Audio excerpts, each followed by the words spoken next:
What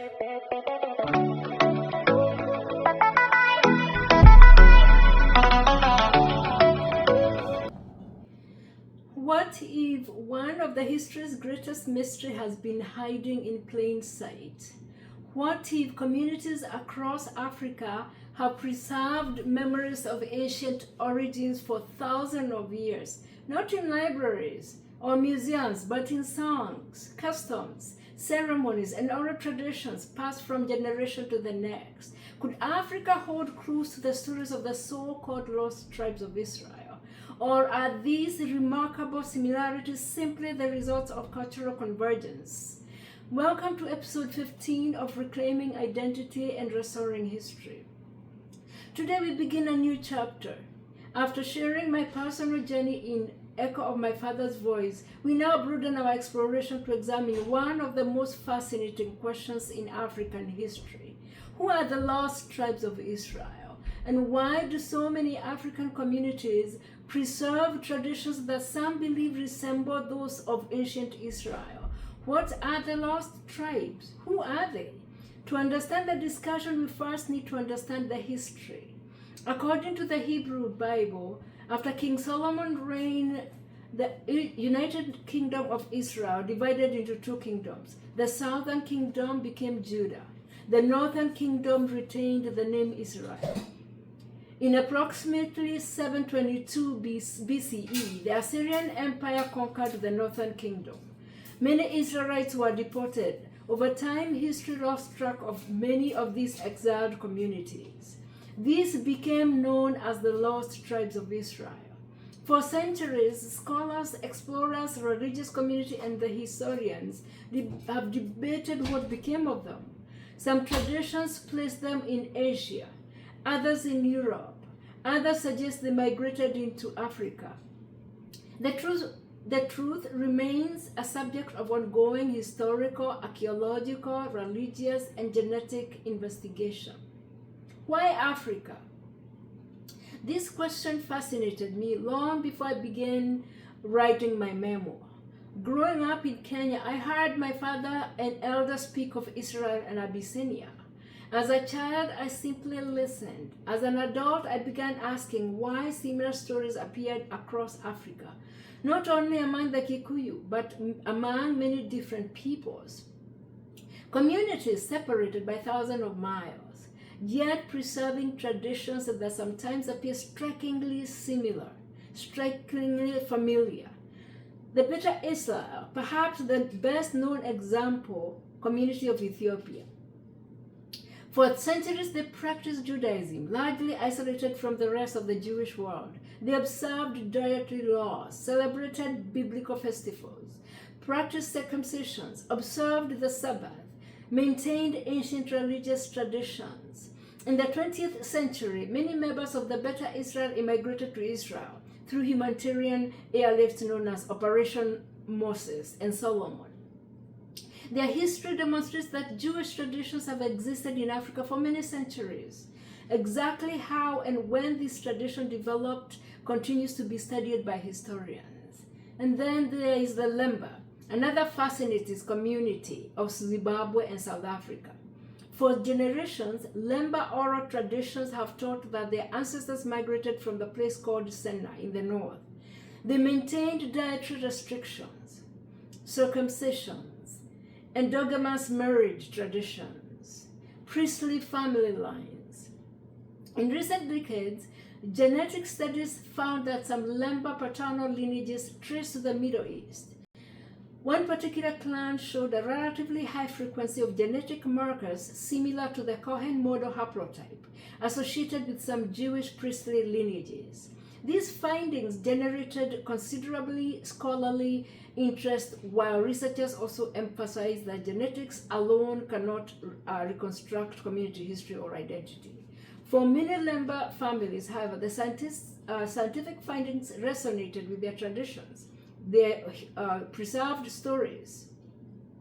And then there is the Igbo of Nigeria. Some Igbo traditions include circumcision on the 8th day, ritual purifications, certain dietary customs, names resembling biblical names, ancient migration narratives. Some Igbo communities today actively practice Judaism. Others remain Christians while preserving oral traditions regarding Israelites' ancestry. Scholars continue to debate the origins and historical development of these traditions, making this an active area of research.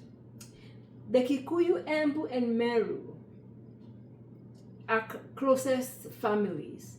Among the Kikuyus, the Merus of Kenya have preserved stories associated with Israel and Abyssinia. The Kikuyu the same, the Embu the same. Growing up, I heard those stories from my father, my grandmother, and other relatives. As I matured, I noticed fascinating cultural parallels, often discussed by researchers and community members.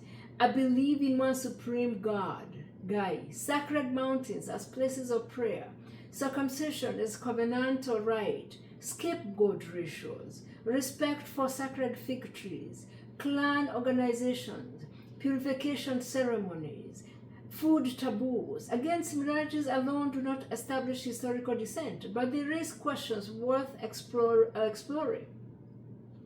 One mistake modern society sometimes makes is assuming that history only exists if it is written down. Yet for thousands of years, civilizations preserved their history orally. Before many African societies developed written records, elders became living libraries. Stories were repeated, genealogies memorized, ceremonies preserved, names protected. History survived because people remembered. Today, historians increasingly recognize oral traditions as an important historical source when evaluated alongside archaeology, linguistics, written records, and other forms of evidence.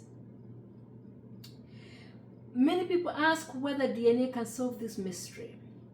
The answer is more complex than a simple yes or no. DNA is a powerful tool. It can reveal patterns of migrations, population relationships, shared ancestry, ancient movement across continents.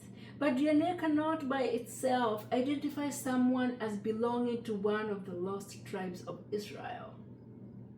Identity is shaped by far more than genetics. It includes culture, language, faith, history, memory, family, tradition.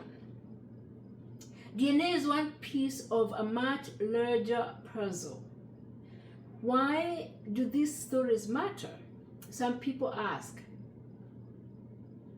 For me, the answer is simple. Identity matters.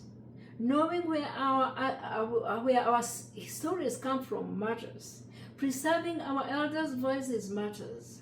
Understanding Africa's rich and diverse history matters. Whether these traditions ultimately prove ancient Israelite connections or reflect other historical processes, they deserve careful study rather than dismissal. Too often, African oral traditions have been ignored simply because they were oral, yet every civilization has preserved memory in different ways.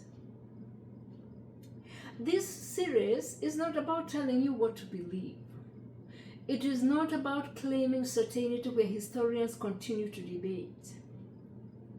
It is not about proving that one people are superior to another, no.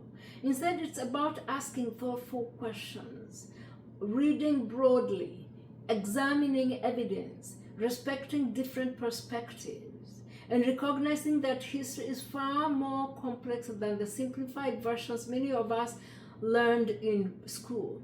Curiosity is not the enemy of faith, nor is it the enemy of scholarship. It is the beginning of learning. My father's stories inspired me to begin asking questions. Those questions became a memoir. The memoir became this YouTube series, and now our journey continues together. In the coming episodes, we will continue exploring the traditions, histories, archaeological discoveries, biblical texts, ancient literature, and DNA research, and communities associated with the lost tribes of Israel. We will examine the evidence carefully. We will distinguish between established historical findings, oral traditions, and areas of ongoing scholarly debate. And together we will continue reclaiming identity and restoring history. If you enjoyed today's episode, please like, subscribe, and share this video. Click the notification bell so that you don't miss any episode. And I would love to hear from you in the comments. What family traditions or oral histories have been passed down in your own community? And how do you think they should be studied and preserved? Thank you for joining me. I'm Dr. Mobi Mugambi. Until next time, peace, Dayo, Shalom, Salam.